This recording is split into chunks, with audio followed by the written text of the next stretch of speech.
First, Ed? Yes, I do. Yes. We're Can gonna we, be a can we lot. first, No, you got one? can we first approve the minutes of our last EDC meeting, please? Can we have a motion by Supervisor Bramer, second by Supervisor Leggett. All those in favor? Aye. Good morning.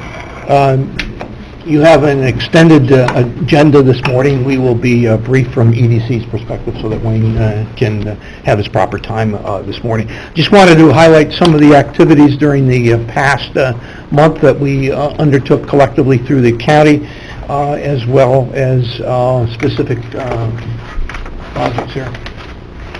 One of the things that we started out with is that this is part of a two-part issue. One is that Craig from Chester is undertaking an update on community development and planning, as well as coinciding with what we're trying to do with our exit strategy between exit 18 all the way up to exit 26, so that the town of Chester has had two meetings. April 27th was the first kickoff meeting that we participated in, and then this week we participated in phase 2 of that project, and a tremendous outcome in terms of the number of residents that were at both of the meetings. Craig, the first meeting, 85? Yep. 85, and the last meeting, 47 people. One was, the 85 was held during the day, and the last meeting last week was during... So what we're trying to do is to work and determine from the exit strategy point of view is what the town of Chester would like to see. And get the various data in terms of the property ownership, the nature of that property, is there wetlands on that property, what is the type of services, is it available for septic water areas, and obviously compare that into what the zoning would allow in that area. So we can prepare GIS maps. We've talked about this before, so each of the towns along the exit will have that information available. We'll have that information. Wayne will have that information, as well as ESD for that particular purpose. So we kick that off, and again, we will be going, and not to be outdone, we'll be visiting the town of Horicon on their side of the Northway, and go down. We've also started at the southern end by exit 18 and 19, working with John Queensbury in GIS, and providing basically kind of an update. So at our next meeting, John, we hope to have that with George completed, that will show the development that has occurred in the last 4 to 5 years along exit 18 and 19 in that area, and see what remaining properties are left for us to assist the town. And again, awaiting the final aspect of that, and that is the tie-in, the creation of the district and your infrastructure up there, John. And would you expect by next year that that sewer would be operative? I would expect, we have all the paperwork into the comptroller's office, Okay. so that's undergoing review, hopefully in the next month or so. Hear a positive remark from them, and then we can start setting up the rest of it. Okay. And then we're going to continue going north all the way up, as I said, to exit 26, and stopping along the way in Lake George, and with Mr. Garrity in exit 25 with Warrensburg to update those areas there. So those were a couple of pictures there at the former school, now the town hall in Chester. And again, you can see some of the participants there. There we go. And if I may add in on that, we did a follow-up evaluation on that. Yep. Got high remarks from everybody. It was, and Ed provided a valuable service. His knowledge, especially at the last one, coming in, talking specifically about funding opportunities. It was very, very productive. So our next event that we had John was there, and Supervisor from 3rd Ward, Claudia, was there in her dual role as supervisor and as chair of the environmental committee for the Bar Association, to talk about there are changes in the CEQA process that will probably go into effect, what, Claudia, next year, do you think? Is that optimistic? I think that's okay. Okay. That's a realistic. All right.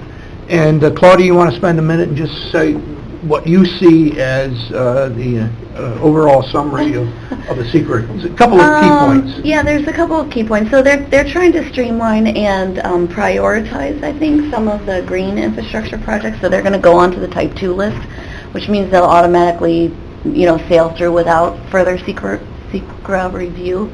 And then they are adding some other projects to the Type 1 list.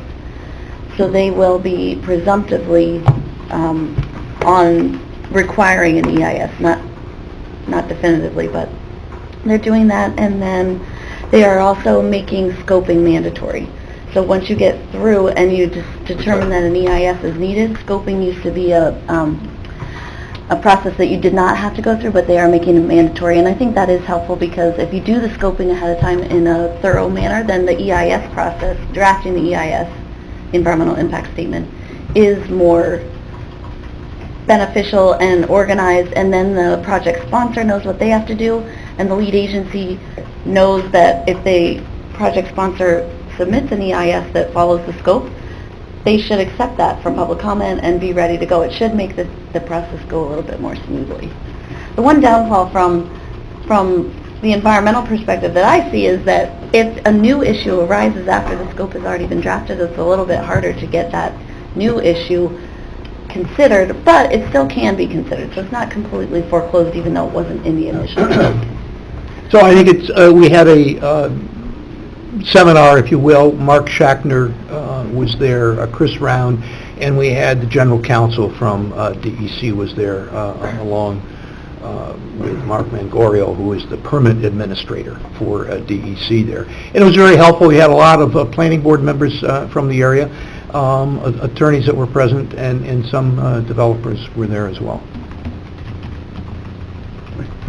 And this is outside of the park, because in the park, the APA. Yep. Right there. Yeah. So it's basically focusing on none, although some of those issues are going to apply. I think one of the positives was they extended the list of Type 2, which means there's no environmental. Like it's doing it for solar and other green infrastructure projects, like on the roof of an existing building or attaching something to an existing cell tower, because the stuff is already there, and like really, they're saying what is the additional environmental impact.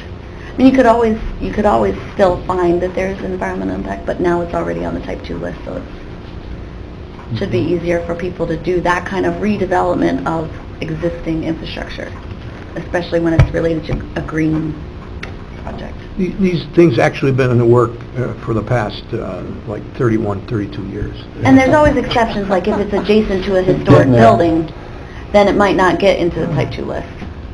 So they were drafting stuff that was drafted originally in 1995. That was the kind That of... had been a long time. I've had this, After that. we've been pushing as a group of us that have been working on potential APA reform, things to make the process better and clearer, and one of them was Yeah, including they could follow scoping. this. They could try That's that. already built within Yeah. the APA Act, Right. and they have that ability, and so we're talking about that now. So. Another event that we participated in and helped work on with the Department of Labor coming to SUNY at Adirondack last week to talk about particular programs. John, did you want to say a bit? It was basically a information session with Commissioner Reardon.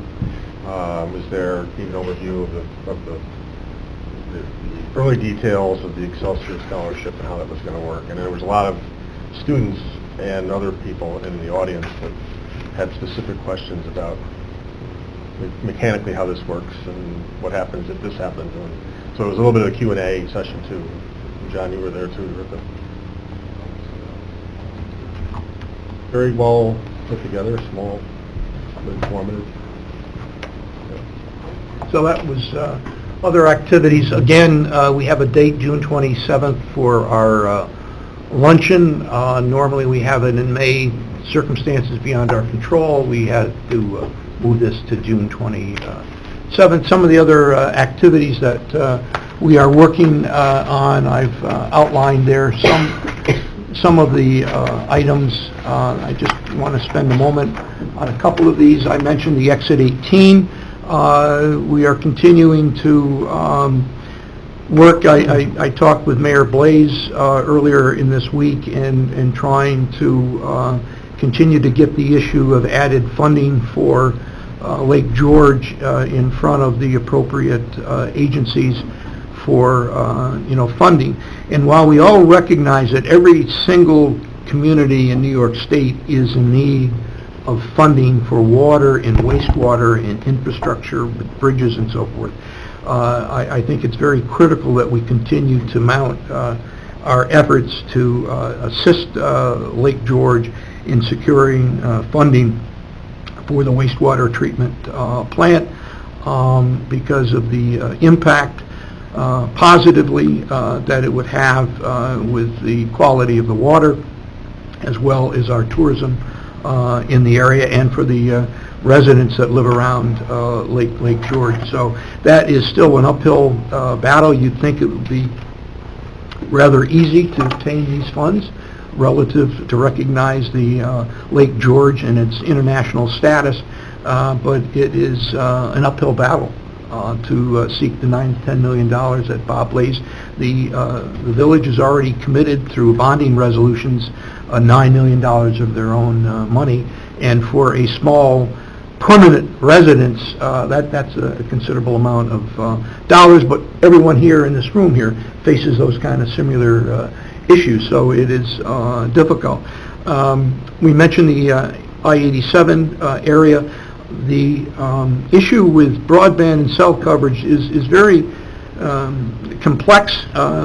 We have areas that are in desperate need, and under the governor's proposal and funding, the funding actually will go to the provider.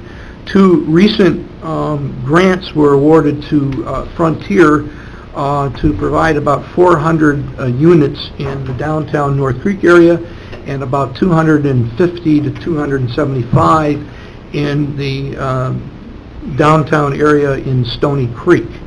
And in talking with Frontier, we provided them additional mapping for other areas which is currently not in their service. However, under the Public Service Commission approval of Time Warner and Spectrum, Frontier and any other provider is prohibited from going into those areas that they currently do not serve. So, I had tossed out, other communities, including Warrensburg, Kevin, and they are looking to see how they can appeal that to the Public Service Commission, because they are right now one of the most aggressive companies in Warren County that is looking to expand their cell coverage in the area. There's a picture of Lake George. Our CFA process is underway. This is round 7. It started May 1 and will conclude at 4 p.m.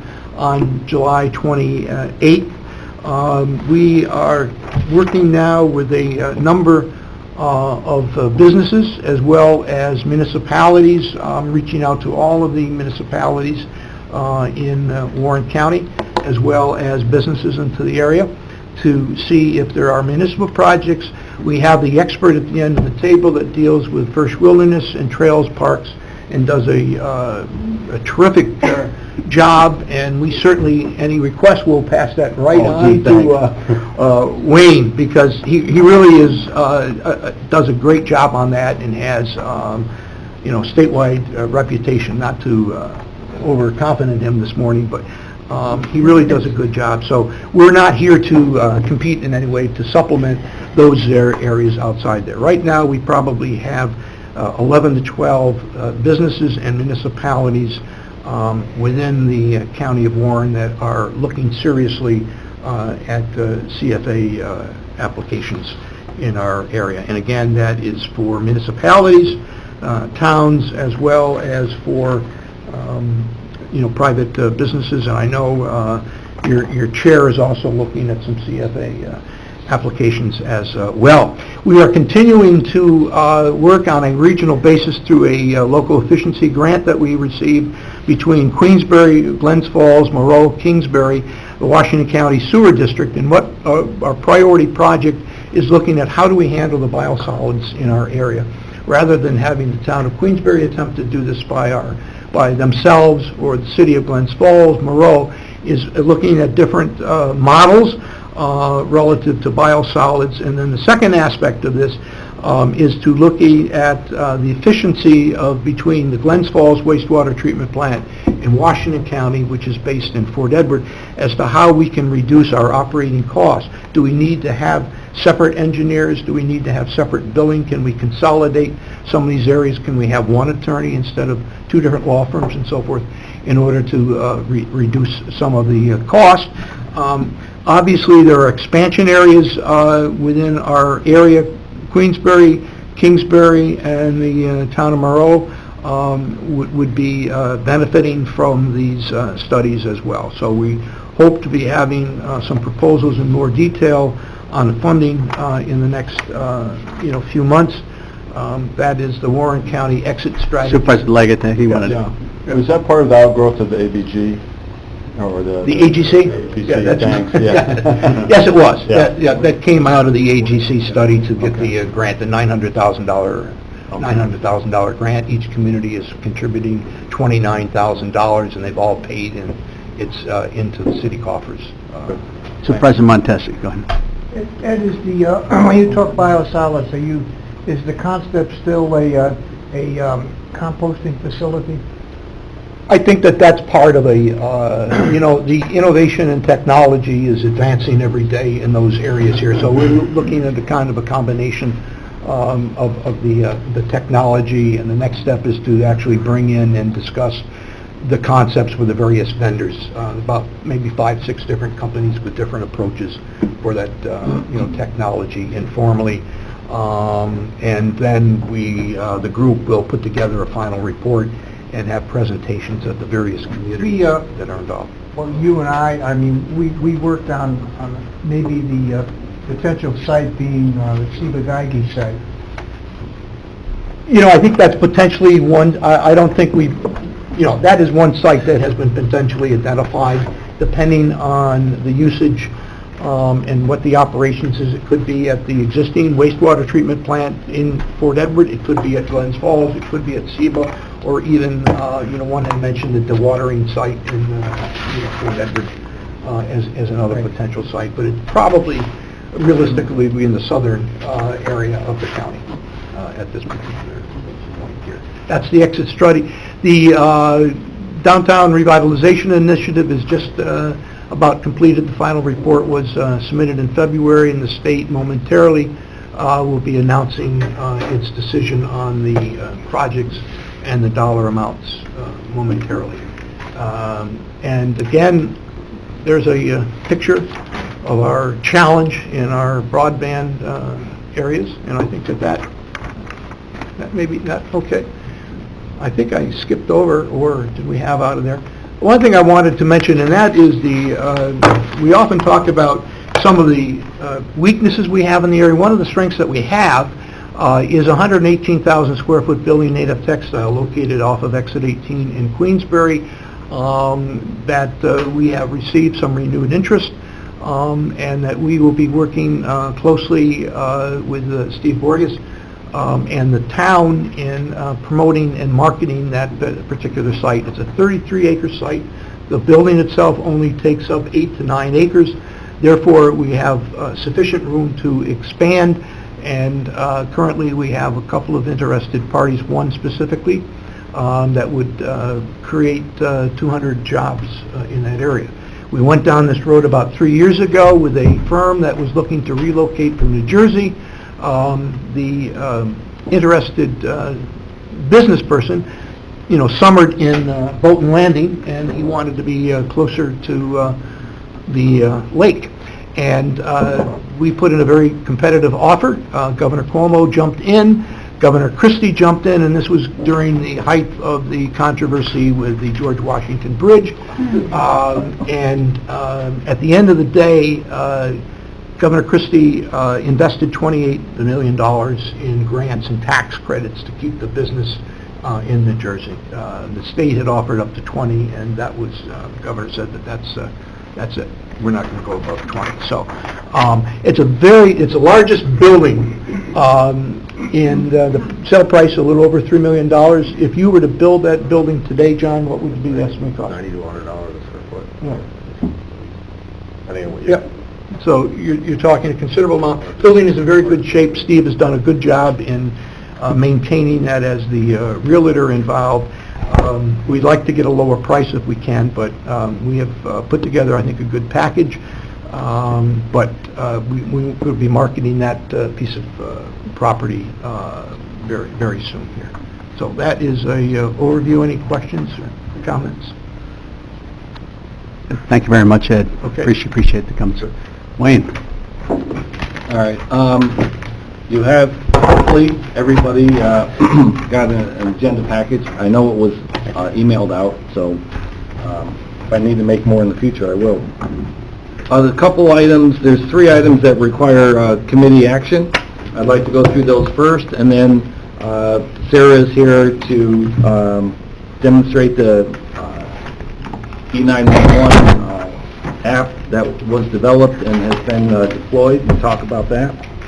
So the first resolution is to submit applications, and I emphasize the word plural, under the CFA program.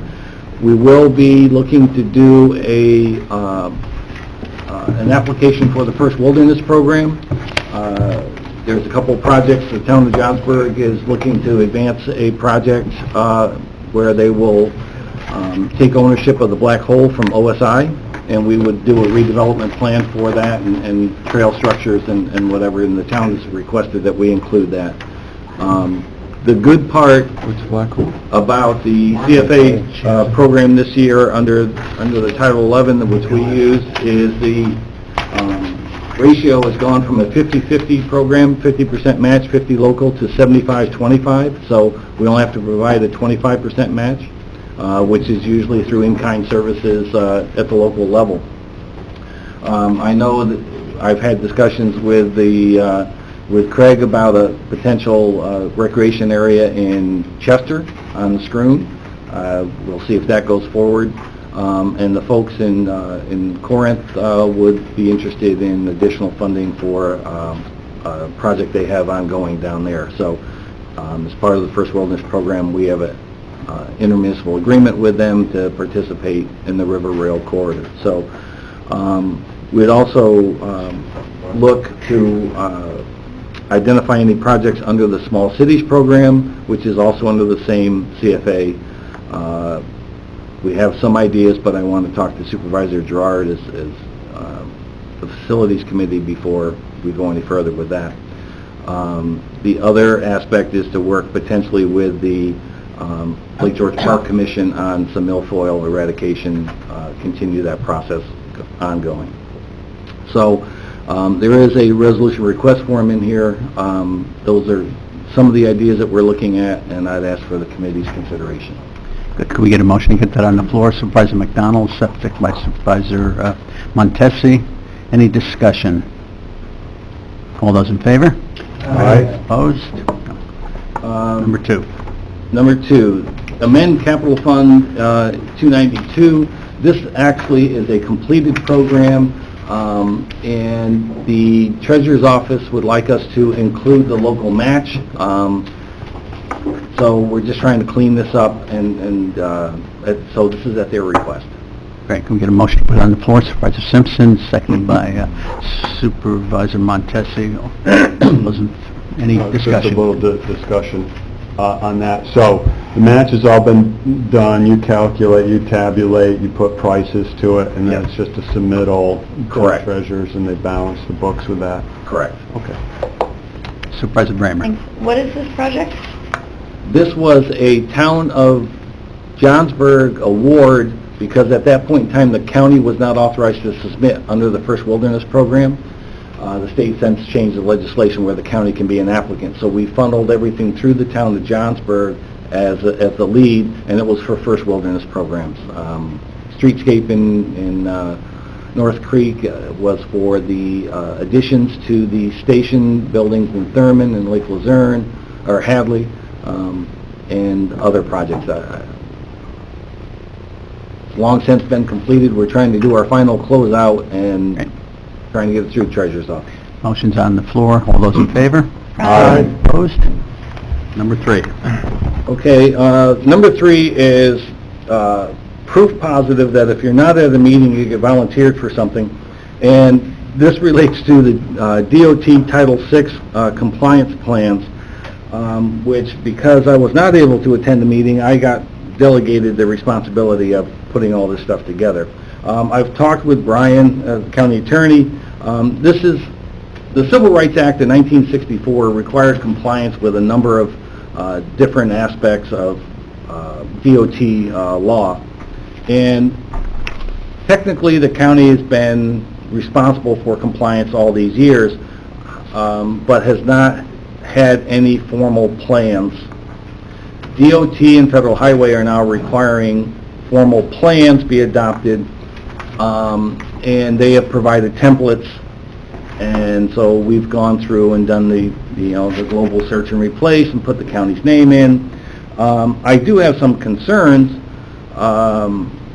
and just from a time perspective, there is annual reporting that's required that hasn't been done that we'll need to do.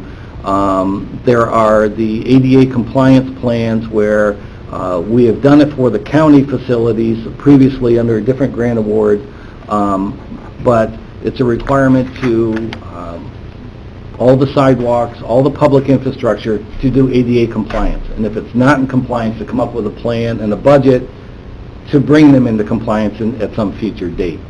The sidewalks and some of the other aspects, actually we're working with AGFTC.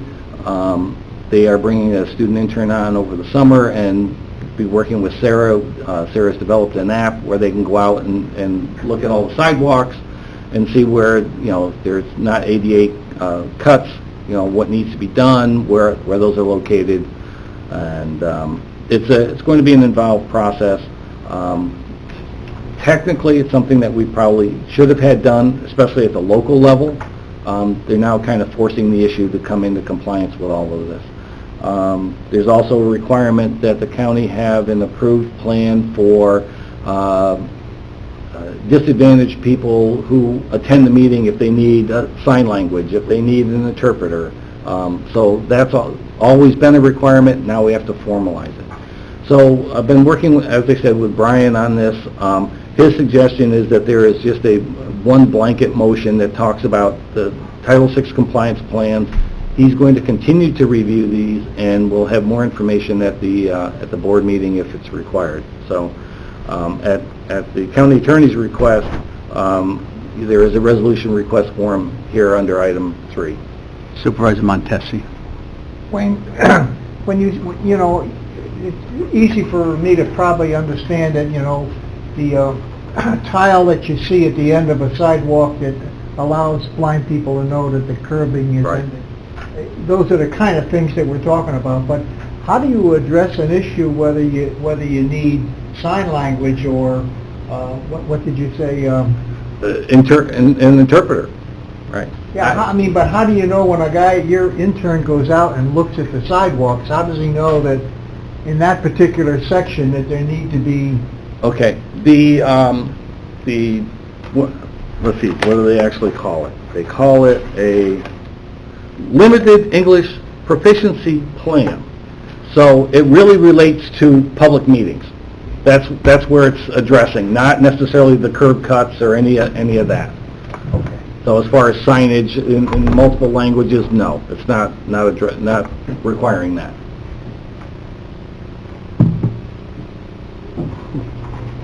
So moved. Could we then get a resolution adopting the necessary actions to demonstrate compliance with the title program? I'll second. Supervisor Montesi, seconded by Supervisor Bramer. Any further discussion? Just so you know, all the counties in the state got hit with the same thing at the same time. It's Title VI. Wonderful. All those in favor? Aye. Do we have something else, Wayne? So we will continue with that program. I'd like to turn it over to Sarah and let her demonstrate the app that we had developed in consultation with Mohawk Valley GIS, and has been deployed to the appropriate agencies. So I think most of you know Sarah Frankenfeld, GIS coordinator. So, You want me to kill the light? Sure. So this was a project that we were awarded a grant for, we applied for and were awarded a year or so ago from New York State Archives. And I had been here, I think at the point where we were getting ready to submit the proposal. A couple of years ago, New York State started requiring that residential properties with truss roofs, that information be provided when a truss roof construction addition or new construction property was built. That information about that was provided to the dispatch and also to the first responders. And there wasn't a great process for implementing that. We have 3 different buildings and codes offices in Warren County. We have the county building and codes office, which handles most of the county. We have the town of Queensbury, and then we have the city of Glens Falls. Basically, everybody was just sort of either not doing it or faxing something to the fire chief, which then got put in a binder. Coincident with this law going into effect, the state was concluding an address point project where they've created a GIS layer of address points on the roof of every structure. So we got initial delivery of that data from the state, which was not usable in its form. They had a consultant in Colorado develop it using postal data and aerial photography. So it was not accurate enough to get put into our E911 dispatch system. So we spent about 18 months working with an intern and then also staff in our office, updating all of those address points to make them more accurate. It continues to be an ongoing process, but we're in the 95 plus accuracy range at this point with those rooftop address points. So this project was intended to leverage new mapping information and provide it along with information on truss roof structures directly to the first responders. Prior to that, they were getting a text message when a call came in out of the New World Dispatch system in the call center that linked to a Google map. So it would essentially estimate the call location and send that with a link to locate that call location approximately on a Google map. But as those of you who live in the north part of the county know, Google Maps are not necessarily the greatest in a lot of the rural areas. And we felt like we had much better data at the local level that we wanted to provide first responders access to, as well as information on truss roof structures. And we also, because such a large portion of the county does not have cell service, we wanted to provide first responders with the option to have an app that did not require cell service to work. That was the trickiest component of this project. Google Maps obviously requires you to have a signal to use, and we really felt it was important to have this be a disconnected app. So we got grant funding. We partnered with Mohawk Valley GIS, based I think in Utica-ish area. If you're familiar with the snowmobile, New York State Snowmobile Trail app, they're the ones who developed that, and so we knew that they had experience with developing a disconnected app. So it was about a year-long process. We also had to coordinate with the Sheriff's Department to upgrade their system to handle the new address point information. So we worked closely with them over the past year, and then that went live with our new address point beta in December, and we went live with this first responder app in March. We had a meeting with all the first responders, and as part of the grant application, we were able to purchase tablets for all the fire departments, so they can have these mounted in their trucks. The app is a native Android and iOS app, so it actually runs as an app on a phone or tablet, so all the first responders can have it installed on their phones as well as have it installed on the tablets in the trucks. So because it's native Android, we have to run it in, this is Windows, we have to run it in an Android emulator, so it's a bit clunky here. I'm going to give you a demo of it. It's sort of slower and all the functionality is not 100% in this emulator, but I have it on one of the tablets that we distributed, and I'll send that around as well, so if you want to kind of play with it while I'm talking, feel free. We kept it very simple. Initially, we just wanted to get it up and running and distributed and get the first responders familiar with it and get some feedback. So this is a framework for future expansion and allowing additional functionality. So far, all of the feedback has been extremely positive. We've offered this as well to all the EMS agencies. Only fire departments were eligible under the SARA grant funding to receive, to participate and receive tablets. But most of the EMS agencies have iPads, so that the app will work fine on iPads, and again, it works on phones as well. So this is basically it. We have our local road and address point. I'm sorry, it's super hard. This is a touch screen app, so kind of clunky with the mouse, but this is all of our local road data that we maintain locally in our office. So it has everything, all of the private, new development, anything that comes in, we manage this locally, and this is what's in the dispatch system. So it's much more up-to-date and accurate than what's available in Google Maps.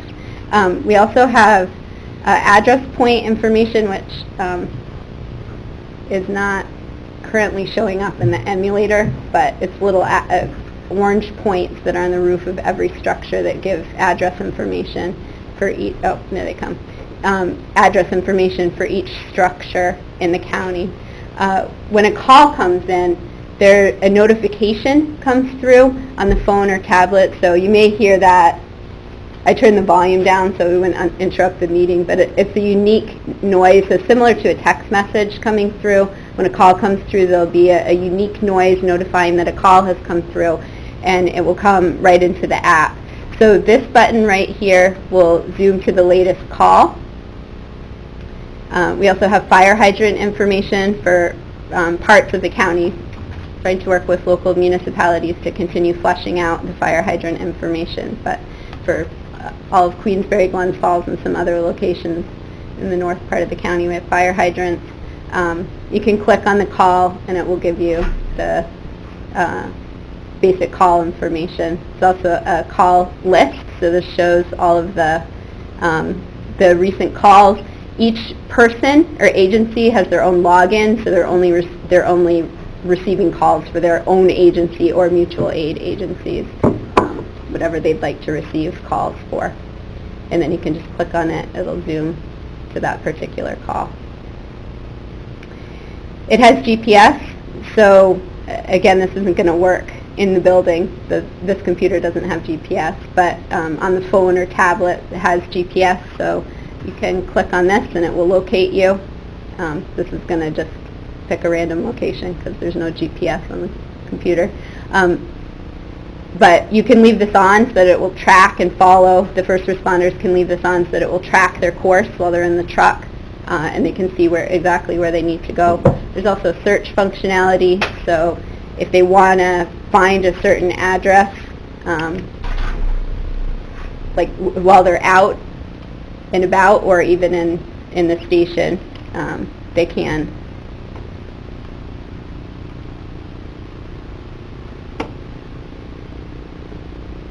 If there's a truss roof on a structure, it will have this particular icon right here with the truss symbol, and you can click on it to get more information about where the trusses are located.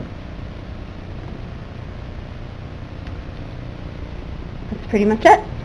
Anybody have any Yes. questions? I assume you went on and got some control points and then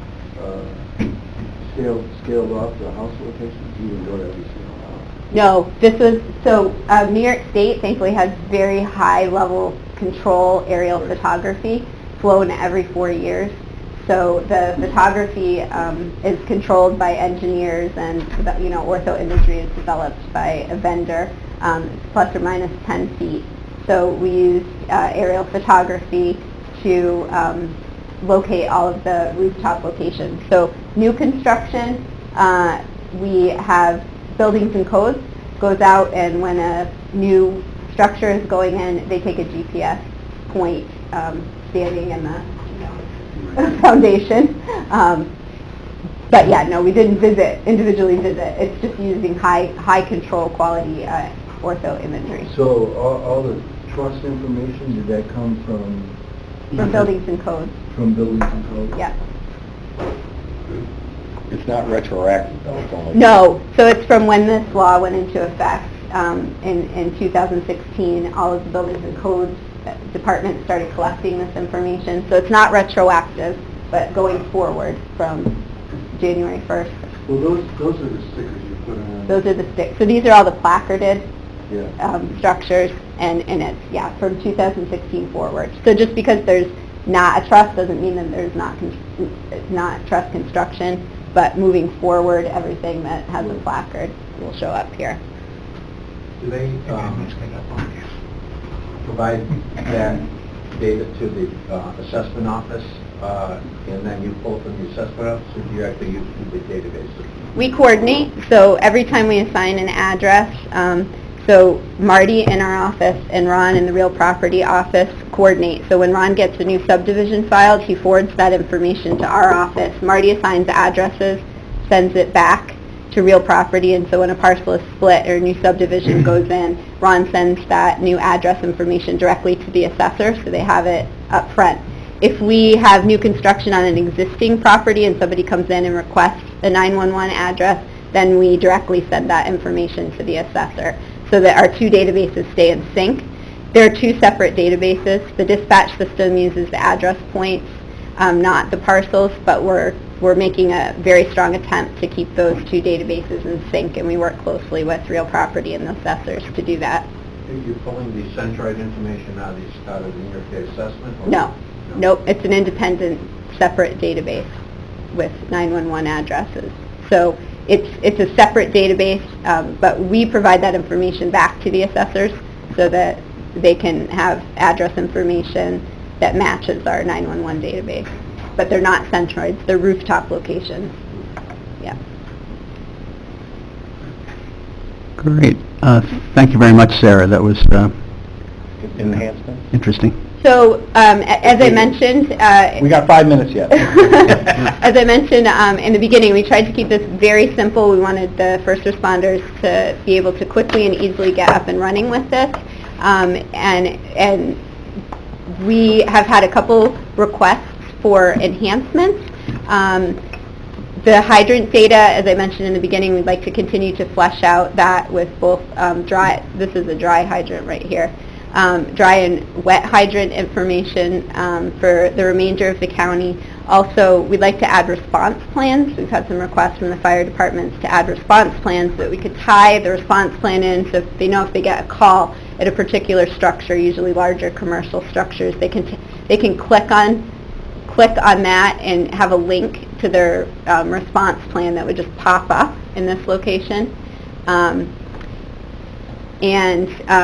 Then we'd also like to Glens Falls Fire Department in particular would like to add some additional layers, such as sprinkler locations, lock boxes, things like that. So the app was designed to be a framework for easily adding those type of things, so it wouldn't be a major project. But. Go ahead, Ron. Is there a differentiation between that dry hydrant and a regular hydrant? Yeah, they're different colors, Okay, and if you click on it, it says dry hydrant. all right, yep, thank you.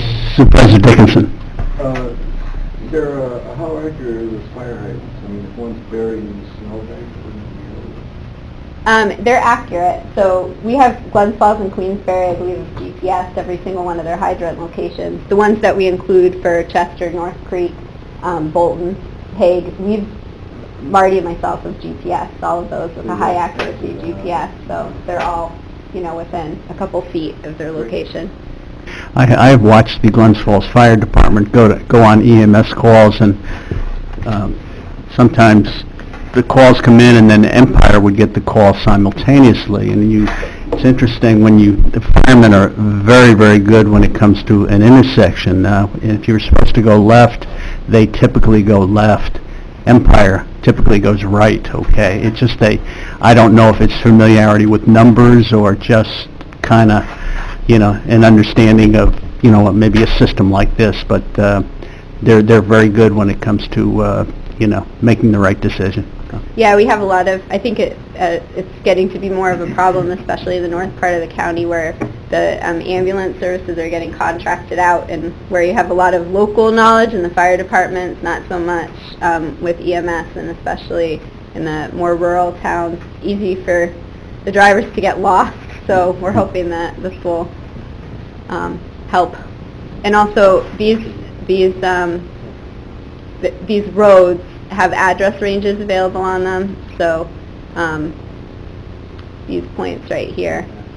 Well, I have to probably zoom in a little bit here. Much easier. Supervisor Merlino. No, this is a stupid thing, and I know you got a few minutes, but a week ago, I bought a house next to my business, March of last year. Okay? I was coming home from the grocery store, and there was an ambulance in the driveway, the lights going, 8 o'clock at night. I knew my wife was in the house, so of course, I went running over there. They couldn't get in, nobody answered the door. She was up taking a shower. They were going to break the door down. Of course, I got there just in time to open the key and said, "What's going on?" She never called me. Huh? The wind-up was that the gentleman I bought the house from moved to Hadley. He called for emergency. He only gave his name and he hung up. Yeah. How did that still stay in the computer, the sentence of his old house a year later? Yeah, that, unfortunately, we're not in control of the whole Who system. controls that? That's Verizon. So the Verizon, we also work with Verizon, and then if it was a cell call, he needs to take the initiative to go in and change his address that's relating to his cell phone. So if he called with his cell phone attached to his old address, and that's the homeowner's responsibility, unfortunately. Well, we were standing there, and I said, let's get in the ambulance. I'll take you where this guy lives, because... Yeah. And unfortunately, he just fell. No major thing, but if he Right. heart attack, we wasted 10 minutes, maybe a little bit more. Yeah, it's definitely important with cell phones for people to call and update their address. Yeah. Thank you. Put that up with the thing, Just real, 1 minute. Yeah. Okay. So another project that we're in the very, very beginning stages very quickly is developing this Warren County Recreation Mapper. We right now have recreation resources that are in a variety of different locations, and one of my big projects for this year is to finish updating all of the mapping, well, as much as I can, of the mapping for hiking and biking and cross-country ski trails in Warren County.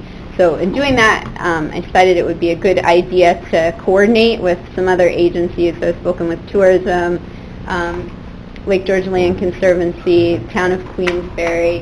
What we'd like to do is work together to develop a comprehensive Warren County recreation mapper focused on active recreation, hiking, biking, snowshoeing, cross-country skiing, and potentially including parks.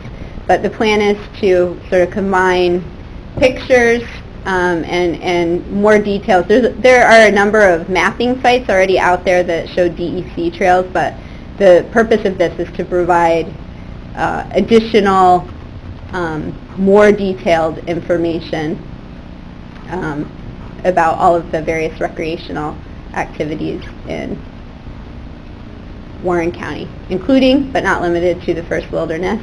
So we have trail information, trailhead information, campsite information, and then as well detailed information about this particular series of trails.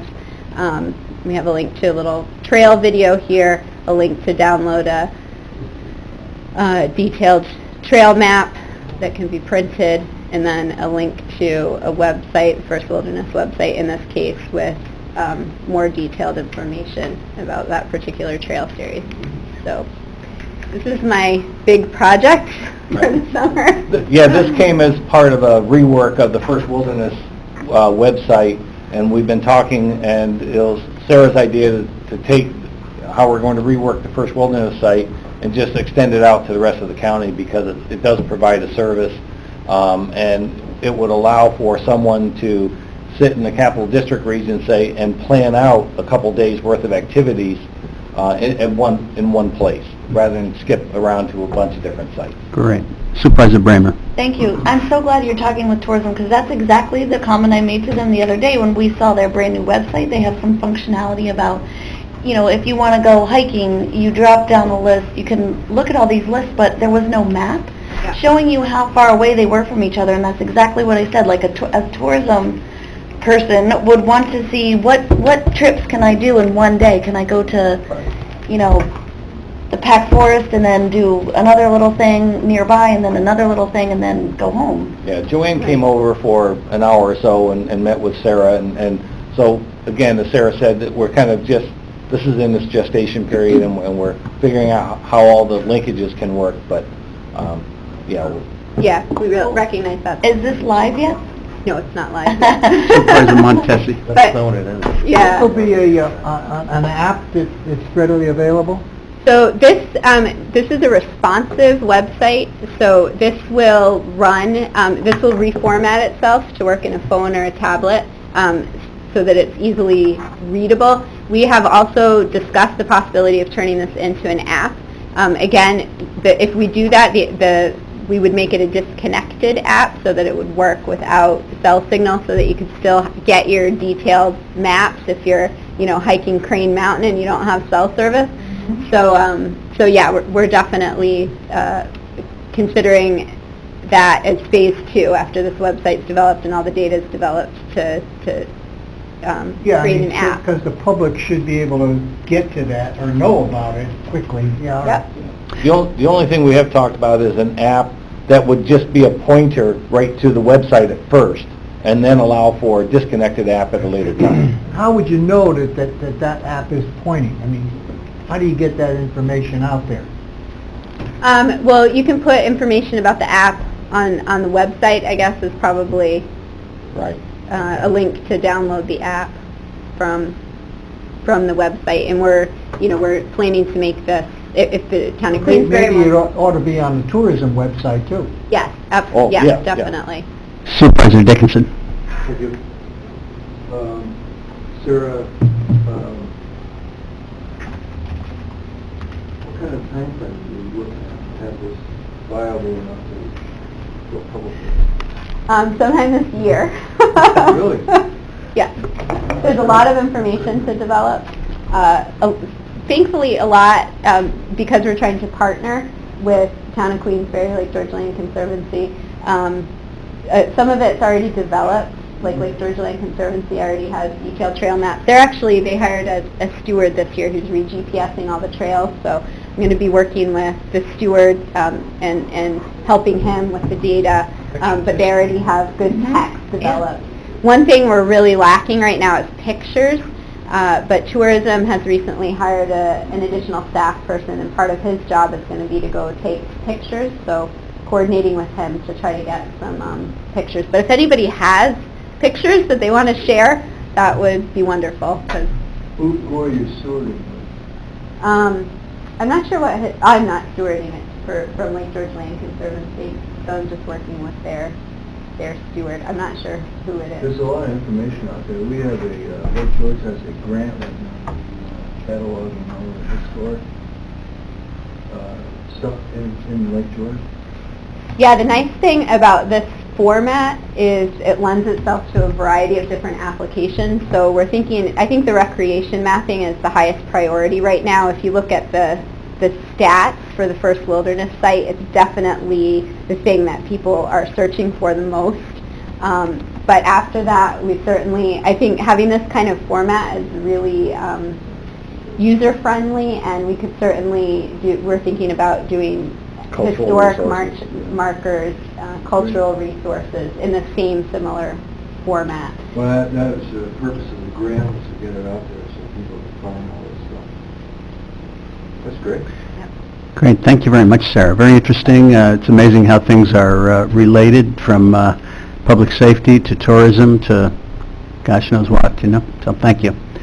Is there any other comments at this point? We're running just a little bit behind, so could we get a motion to adjourn? Supervisor Montesi, second by Supervisor Leggett. All those in favor? Aye. Thank you.